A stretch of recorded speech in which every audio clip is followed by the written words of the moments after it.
हे बिमारीचा भंडारच होता पूर्ण.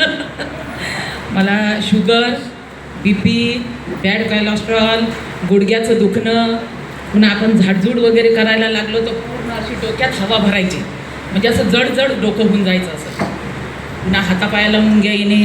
आणि यवतमाळमध्ये रानडे डॉक्टर, फडके डॉक्टर, गिरी डॉक्टर सगळ्यांनी नी रिप्लेसमेंट दोन्ही गुडघ्याचे. भगत मॅडम माझ्याकडं कंटिन्यू 2 महिने आल्या. मी ऑपरेशनची तयारी केली होती, पण त्या म्हणे मॅडम तुम्ही ऑपरेशन करू नका, एकदा तुम्ही हे औषध घ्या आणि काय रिझल्ट येतो ते बघा. मी घेतल्यानंतर महिनाभर 2 महिने मला 1% रिझल्ट आला नाही. पण 3 महिन्यानंतर मी रोज फोन करायची, मॅडम तुम्ही तर म्हणे यांनी लवकर बरं होते, 1 बॉटलमध्ये बरं होते, मला काहीच रिझल्ट नाही, मी ऑपरेशन करते.